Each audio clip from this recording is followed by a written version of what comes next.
ಅಹಂಕಾರದಿಂದ ಮೆರೆಯೋದು ಹೇಗೆ ಇದನ್ನ ನಾನು ಕಾರ್ತಿಕ್ಗೆ ಕೊಡ್ತೇನೆ. ಸಿಕ್ಕಾಪಟ್ಟೆ ಅಹಂಕಾರದಿಂದ ಹೇಳ್ತಾರೆ ಸರ್.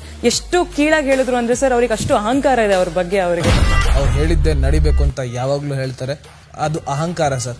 ಸೊ ಹಾಗಾಗಿ ಇದನ್ನ ಅಹಂಕಾರದಿಂದ ಮೆರೆಯೋದು ಹೇಗೆ ಅಂತ ಅವ್ರ ಪುಸ್ತಕ ಬರೆದ್ರೆ ಚೆನ್ನಾಗಿರುತ್ತೆ ಸರ್ ನನಗಿಂತ. ಸರ್ ಬೆನ್ನಿಗೆ ಚೂರಿ ಹಾಕೋದು ಹೇಗೆ?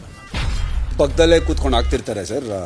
ಬೆನ್ನಿಗೆ ಚೂರಿ ಹಾಕೋದು ಹೇಗೆ ಇದು ಗೊತ್ತಿಲ್ಲ ಸರ್. ನಾನು ಯಾವ ಆಂಗಲ್ ಇಂದನೂ ಯಾರಿಗೂ ಬೆನ್ನಿಗೆ ಚೂರಿ ಹಾಕಿಲ್ಲ. ಅಣ್ಣ, ಸುಳ್ಳಿನ ಅರಮನೆ ಕಟ್ಟೋದು ಹೇಗೆ ಅಂತ ಇದನ್ನ ನಾನು ಪ್ರತಾಪ್ ಅವ್ರಿಗೆ ಕೊಡೋದಕ್ಕೆ ಇಷ್ಟಪಡ್ತೀನಿ ಅಣ್ಣ. ಬೇರೆಯವರನ್ನು ತುಳಿದು ಬೆಳೆಯೋದು ಹೇಗೆ?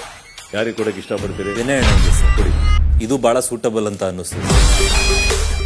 ಅವ್ರನ್ನ ಸರಿ ಅನ್ಕೊಂಡೆ ಜೊತೆಲಿದ್ದು ಅವರೆಲ್ಲ ಮನೆಗೆ ಹೋದ್ರು. ಆ ಮನೆಗೆ ಹೋದವರೆಲ್ಲ ಬೆಡ್ಶೀಟ್ ಎಲ್ಲ ಇವ್ರ ಬೆಡ್ಗೆ ಸೇರ್ಕೊಳ್ತಾ ಹೋದ್ರು.